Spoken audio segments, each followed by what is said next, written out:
Okay, hello everyone. Here I want to provide a tutorial on how to enable flash notification on Samsung A35 5G device.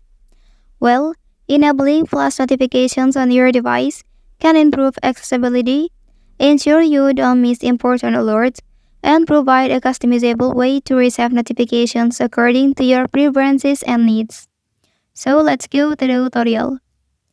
Okay, first thing first, open Settings app on your device. Well, after that, select Notifications menu and then look for Flash Notification. Tap on it.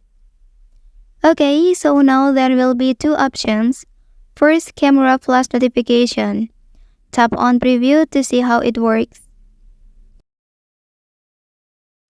And second, Screen Flash Notification.